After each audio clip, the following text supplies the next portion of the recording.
What's up, bro? Hope you're doing well. I know that you clicked on this video because you want to know, like, hey, why shouldn't I get a girlfriend?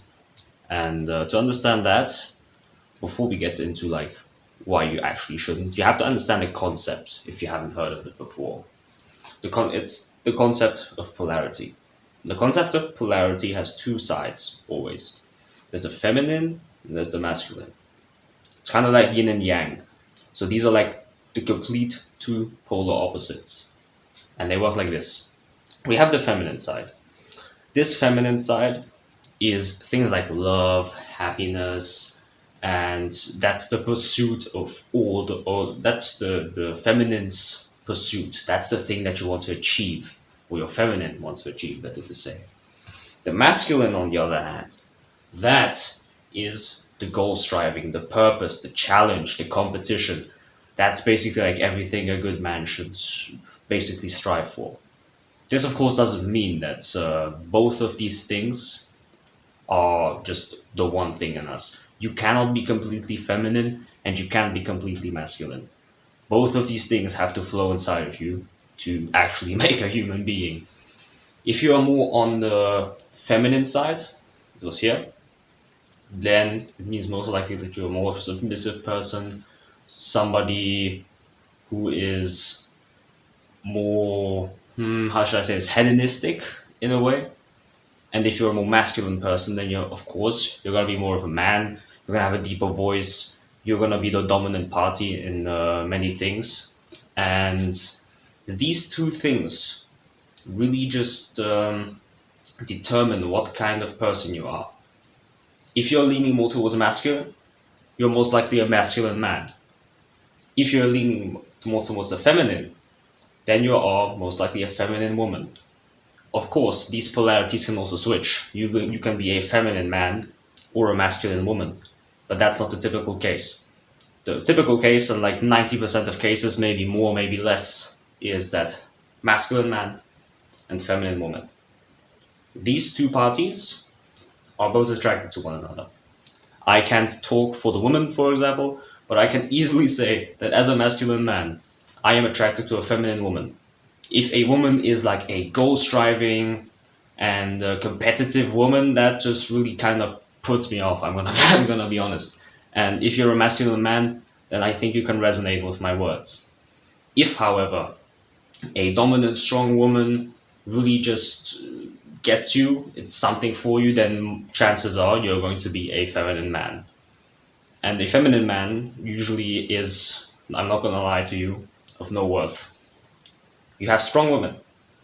A strong woman is going to benefit the tribe because to the tribe or to the community, the feminine woman brings something in. For example, just pick any activity. Like she can work, she can do a lot. She can do like quite a few activities in the tribe. Like work is like the most basically endorsed thing in the masculine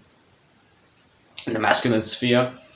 She maybe like if she's a strong woman, she can fight, she can be a good leader, things like that. But that is not really the typical like role of a woman. If we go back like 20,000, 30,000 years to our ancestors, the women were mostly gatherers. They took care of the children. They made sure that the tribe at home was always in order. Okay. Then there are the men. The men are responsible for all the difficult actions. Let's look 20 to 30,000 years back in the future. In the past, they were out hunting, they were out gathering, they were out challenging or just massacring other tribes, okay? And that is what it takes to be a man. So let's go back to that. A strong woman, helpful for the tribe. A weak woman, which is not a bad thing, by the way, a weak woman is also good for the tribe. Because look at it like this. Let's go back to the concept of polarity. A weak woman is most likely going to be a feminine, submissive kind of person. That does not mean that she's like a weak person or anything.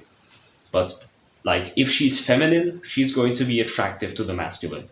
And therefore how do you say this? A polar relationship. Sorry, a polar relationship will be the result of that. And that is the best way a relationship can go. If you have a strong man and a weak, like not weak, sorry. If you have a strong man and a feminine woman, works like a charm. Now, you have a strong man. We've already talked about that. A strong man is always useful to the community. But what is a weak man? A weak man's worthless. A weak man can't do anything. He doesn't have like I wouldn't call it advantage, but it's like a born with right that the woman can be weak, but the man can't. And it should be that way. If you're a weak man, you're of no use. Get that into your head. Okay, you're of absolutely no use. Why do you say is a being a weak man bad? Because like if I'm a weak man, then I can just get together with a strong woman. Doesn't it work like that? Chances are the strong woman doesn't want like a chump. No woman wants a chump. Okay, a woman always wants the highest out there.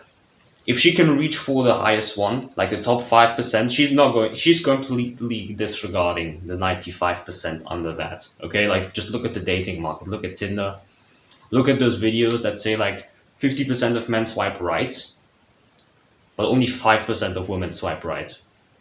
That's pretty fascinating. And that's basically proof that if you're a weak man, a woman doesn't want you. And honestly, if you're a weak man, like playing games all day, doing all the bad habits, just being afraid of competition, having no social skills, everything just going out there, no. That is what I define as a feminine, weak man. Like basically what society wants to make you. But, but that's a topic for another day. So anyway, there is also a difference between being a good man and being good at being a man. Now, what does this mean? Let's start with the being good at being a man first. So, we've already talked about how a strong man should be. Being good at being a man is being a strong man. How do I mean this? A man, from himself, should be able to protect himself, his loved ones, and his community. If he can do that, and can add to the tribe and the community as a whole, then he can be considered a strong man. He might have some good habits. Maybe back in the day it would have been social skills, leadership skills, maybe physical strength. All of these stuff, very good skills to have back in the day. Today it might be something like sales, really good like fitness and like a really good build. Something like that might also be very much of use. Martial arts. All of these things are really good to improve your value as a man. And then you become good at being a man. A strong man equals being good at being a man. Being a good man is different. Being a good man means being polite, being kind, being a gentleman, basically, okay? If you have these values, you're gonna be a lot better off than the people who are just assholes to one another.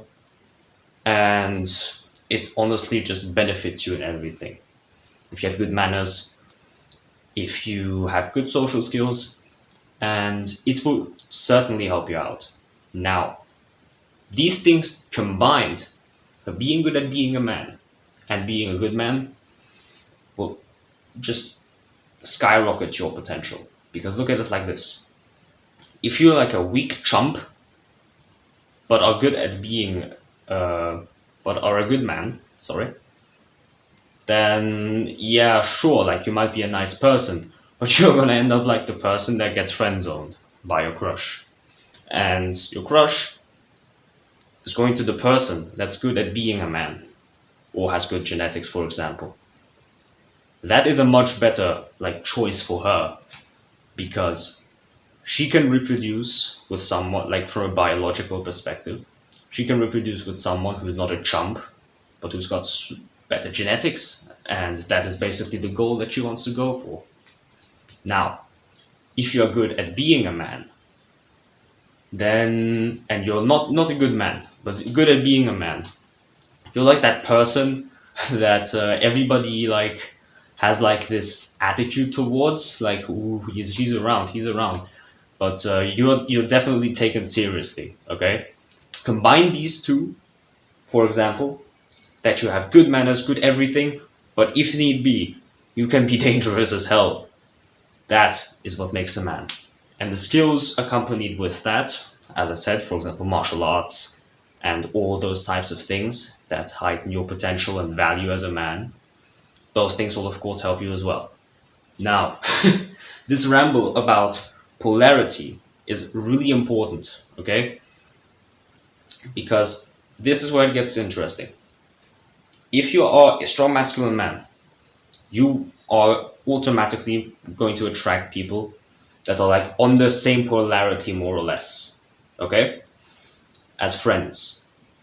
So your friends are gonna be around this sphere for the most part. There might be a few here, but for the most part, it's going to be staying here, okay? Because what you are is what you attract, okay? This is not applied to women. We'll get to that in a moment.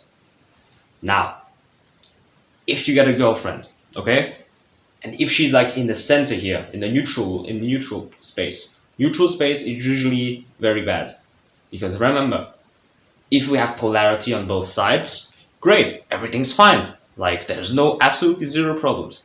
However, if both are like in the middle, like half feminine, half masculine, the relationship loses the spice. Okay, the spice goes away. And what does that mean? The relationship breaks up. The perfect relationship should always be polar. You should have both of these poles as close as possible. The man should be pushing as far as he can to the right, and the woman as far as she can to the left. Okay? That is what results in a good relationship. If you don't have that, and if you're both in the middle, then the relationship is most likely going to be stale and it will crumble after a while. Take this into account. If you're a strong masculine man and you have a woman like at a neutral level, but more leaning towards a masculine, if you have the same polarity with a woman, that's going to dissect. Okay? That's going in different directions. If you want that polarity between you two, she has to be feminine. Okay? And here comes the term girlfriend. Remember that friends are usually at the same polarity. So you don't want a girlfriend, because a girlfriend is usually a person with whom you can't keep a relationship. Okay? You're gonna be like the best friend girlfriend type. Okay? And that is not what you need. Not what you need and not what you want for a relationship, because the perfect relationship, as I said many times in this video, is like this, not like this or like this. Okay? So, you want yourself a woman, not a girlfriend, okay? And it is very important to be on your purpose when you are with a woman. Because the masculine is always oriented on that purpose, the competition, the goal. If you go away from that, it's going more towards the middle, it's going towards the left. And if it becomes like this again, then the problems begin arising from the beginning.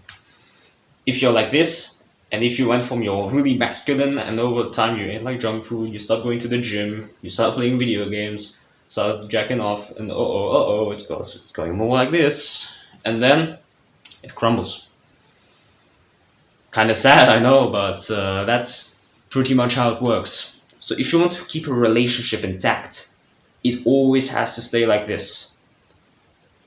And that is why I only recommend you that you should only get a woman, and I repeat, only when you know that she's for you.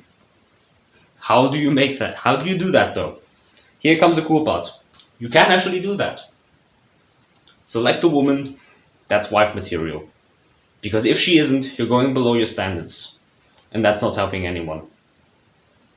If she isn't on your standards, she's a person that in the end will lower your standards with her. So if she's like someone that you're basically getting into instant gratification with this, okay? You want a relationship, but you know that it's actually like not good for you and you can go for a higher person later on. Yeah, like it's just instant gratification. If she practices habits like video games, shit like that, the bad stuff, she's going to pull you down with her, okay? And that's not what you want. So delay gratification until you find a woman that has wife material. Okay. Now, how do you determine this? The easiest part, well, not the easiest part, the easiest method you can use is to write a list. I've got one right. Hold on. Got one right here. This side. And this side lists all of the stuff that I have, like basically non-negotiables. The thing is, you can't have all of these. Like if you want all of these, you're just probably not going to find anyone. Okay, so you will have to make compromises. However, you can set priorities. For example, I have a much larger priority on the woman being a loyal, honest, good person. Like yeah, that seems like the typical stuff, but it's much more important than some of the others. So loyalty is much more important to me than if she's got like all teeth straight or like one's like a little bit bent. Like okay, if she fulfills everything else but the teeth a little bit bent like that, I don't really mind. Like it's fine. So you really have to set your priorities, okay? And I encourage you to do this right now. Get yourself your notebook. If you haven't watched it, get yourself some notebooks. Watch that video for like it's like 2 minutes. Notebooks are really cool. Write down the criteria that you want from a woman, and like each time you're like, yeah, maybe she's pretty attractive, Then you look in here and see how many of these things she actually fulfills. This has saved my ass many times already. Okay, like I just wrote this down. I was like, should I start going out with her? And I was like, okay, she may be a loyal and honest and good person, but she plays video games. She isn't into working out. Of course, that's just an example, but you know what I mean. This is like it may seem like something that like objectifies women, but if you write this down, like the values you seek in a person, really just come into effect much more. And honestly, it has helped me a lot. And since then, I've not been pursuing women at all. I'm not gonna lie. Like, it's just like if you don't have most of these criteria in a woman, stop. You're doing instant gratification. You're lowering your standards. And if you're doing that, you're going to lower everything in your life with it as well. So, unless you find wife material after these criteria, stop. Don't do it. Okay? Trust me.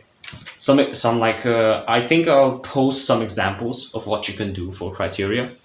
I'll post my own, and you can take away. You can put like plus. You can add some stuff as well. There you go. That's like better English. So yeah, with that, I thank you very much for watching, and I hope this video has helped you. See you soon.